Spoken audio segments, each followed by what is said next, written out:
Assalamualaikum warahmatullahi wabarakatuh. Hai guys, kita ketemu lagi dalam pelajaran PPKN. Kita mulai pelajaran hari ini bab 7, yaitu peran Indonesia dalam perdamaian dunia. Kalian bisa buka buku kalian halaman 205. Oke. Di dalam peran Indonesia dalam perdamaian dunia ini, yang pertama akan kita bahas hubungan dengan internasional.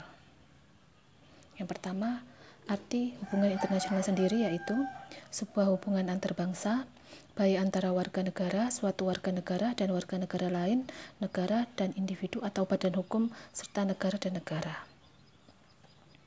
Yang kedua yaitu pentingnya hubungan internasional bagi Indonesia.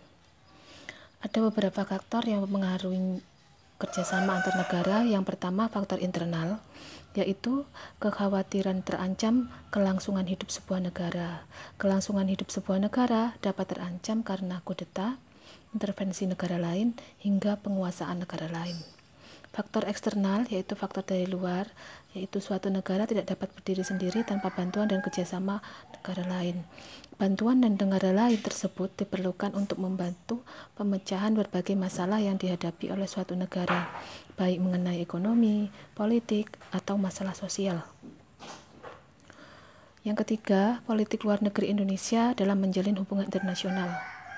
Politik luar negeri Indonesia yaitu bebas dan aktif. Kemudian, pola hubungan internasional Indonesia yaitu bilateral.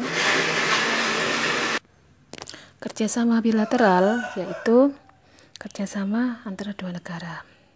Sedangkan regional yaitu kerjasama antar suatu negara. Kemudian kerjasama multilateral yaitu kerjasama dengan berbagai macam banyak atau berbagai dengan beberapa negara. Oke. Sarana hubungan internasional yaitu diplomasi, negosiasi, lobby, propaganda, ekonomi, dan kekuatan militer.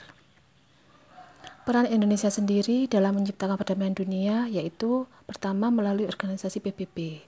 Contohnya, Menteri Luar Negeri Indonesia Adam Malik pernah menjabat sebagai Ketua Sidang ke-26 Majelis Umum PBB pada tahun 1971. Yang kedua, peran Indonesia di ASEAN. Contohnya yaitu Indonesia sebagai salah satu negara yang memprakarsai berdirinya ASEAN. Indonesia juga menjadi tuan rumah konferensi tingkat tinggi atau KTT ASEAN pertama di Bali pada tahun 1976. Yang ketiga, peran Indonesia di gerakan non-blok. Contohnya, peran Indonesia sendiri dalam gerakan non-blok sudah ada sejak konferensi Asia Afrika. Indonesia berhasil mengedepankan kebijakan politik luar negerinya yang bebas aktif dengan menjadi perintis dan pemrakarsa gerakan non-blok.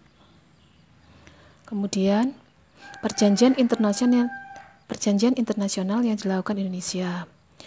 Definisi perjanjian internasional itu apa? Perjanjian internasional itu yaitu suatu ikatan hukum yang terjadi berdasarkan kata sepakat antara negara-negara sebagai anggota organisasi bangsa-bangsa dengan tujuannya apa? Untuk melaksanakan hukum tertentu yang mempunyai akibat hukum tertentu pula.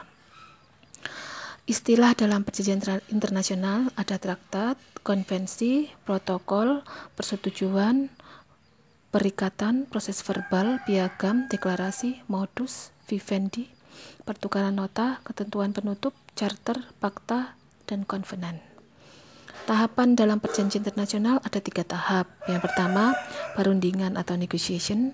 Yang kedua, penandatanganan atau signature. Dan yang ketiga adalah pengesahan atau ratification. Manfaatnya apa? Dalam perjanjian internasional itu bagi Indonesia yang paling tepat adalah dengan menjabarkan usaha Indonesia untuk memperjuangkan wawasan Nusantara yang dilandasi konsep negara kepulauan. Oke. Kedudukan perwakilan diplomatik Indonesia. Fungsi perwakilan diplomatik dan kekebalan diplomatik atau hak imunitet bagi korps perwakilan diplomatik dan perwakilan konsuler dijamin oleh hukum internasional. Oke, yang terakhir untuk bab 7 ini, tolong kalian kerjakan latihan soal berikut ini. Sebutkan beberapa contoh peran Indonesia dalam perdamaian dunia dalam organisasi berikut ini. Yang pertama PBB, yang kedua ASEAN, yang ketiga Gerakan Non-Blok. Masing-masing organisasi ini kalian berikan contoh 3 ya, masing-masing organisasi tersebut kalian memberikan contoh 3 contoh peranan Indonesia dalam perdamaian dunia di organisasi tersebut. Oke, kita lanjutkan lagi. Bab yang ke-8, mewaspadai ancaman terhadap negara kesatuan Republik Indonesia. Apa itu ancaman terhadap integrasi nasional? Menurut Undang-Undang Republik Indonesia Nomor 17 Tahun 2011 tentang Intelijen Negara, ancaman itu adalah setiap upaya, pekerjaan, kegiatan, dan tindakan baik dari dalam negeri maupun luar negeri yang dinilai dan dibuktikan dapat membahayakan keselamatan bangsa, keamanan, kedaulatan, keutuhan wilayah NKRI, dan kepentingan nasional di berbagai aspek baik ideologi, politik, ekonomi, sosial, budaya, maupun pertahanan dan keamanan. Yang pertama yaitu ancaman di bidang politik. Ancaman di bidang politik dapat dilihat dari gerakan separatis. Gerakan separatis atau separatisme adalah kegiatan yang dilakukan oleh sekelompok masyarakat di Indonesia yang ingin memisahkan diri dari negara Indonesia. Kelompok-kelompok separatis telah melakukan berbagai aksi di berbagai wilayah NKRI. Ancaman di bidang ekonomi, yaitu dapat dibagi menjadi 2 kelompok, yaitu internal dan eksternal. Ancaman internal dapat berupa tingkat inflasi yang cenderung masih tinggi, pengangguran yang cenderung meningkat, infrastruktur yang belum merata di seluruh daerah, dan penetapan sistem serta kebijakan ekonomi yang belum jelas. Adapun ancaman eksternal berbentuk ketergantungan yang tinggi terhadap asing, daya saing yang rendah, dan kinerja ekonomi yang belum baik. Ancaman di bidang sosial budaya. Ancaman di bidang sosial budaya didorong oleh isu-isu kemiskinan, kebodohan, keterbelakangan, dan ketidakadilan. Menurut BBPI 2008, ancaman budaya timbul bersamaan dengan dinamika yang terjadi dalam globalisasi. Hal ini ditandai masuknya nilai-nilai budaya luar negeri yang sulit dibendung dan mempengaruhi nilai-nilai di Indonesia. Selanjutnya, ancaman di bidang pertahanan dan keamanan. Di dalam ancaman bidang pertahanan dan keamanan ini ada 2 ya. Ada ancaman militer dan ancaman nirmiliter. Ancaman militer menurut BBPI 2008 adalah ancaman yang menggunakan kekuatan bersenjata dan terorganisasi yang dinilai mempunyai kemampuan membahayakan kedaulatan negara, keutuhan wilayah negara, dan keselamatan segenap bangsa. Sedangkan ancaman nirmiliter menurut BBPI 2008 merupakan ancaman pertahanan yang sifatnya tidak secara langsung mengancam kedaulatan, keutuhan, dan keselamatan bangsa. Oke, itu tadi ancaman-ancaman yang ada di berbagai bidang. Sekarang bagaimana strategi untuk mengatasinya? Yang pertama, strategi mengatasi berbagai ancaman militer maupun non-nirmiliter. BBPI 2008 menyebutkan strategi dalam menghadapi berbagai ancaman, yaitu strategi mengatasi ancaman di bidang ideologi, strategi mengatasi ancaman di bidang politik, strategi mengatasi ancaman di bidang ekonomi, strategi mengatasi ancaman di bidang sosial budaya, strategi mengatasi ancaman di bidang pertahanan dan keamanan. Itu semua merupakan upaya untuk mempertahankan kedaulatan negara, keutuhan wilayah NKRI, dan keselamatan segenap bangsa dan negara. Untuk lebih jelasnya, kalian bisa baca di bab 8 untuk strateginya halaman 254.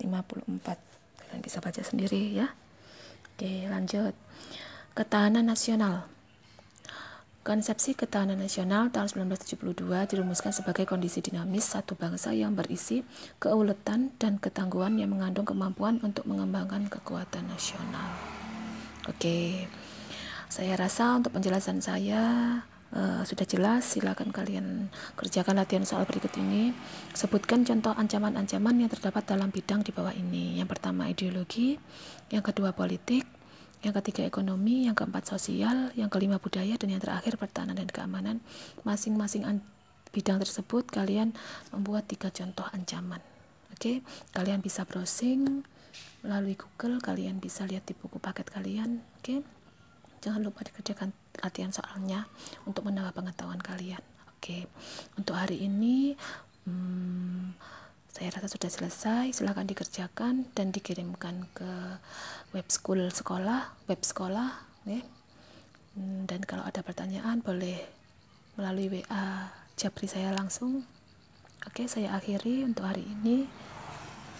Terima kasih banyak atas perhatian kalian. Wassalamualaikum warahmatullahi wabarakatuh.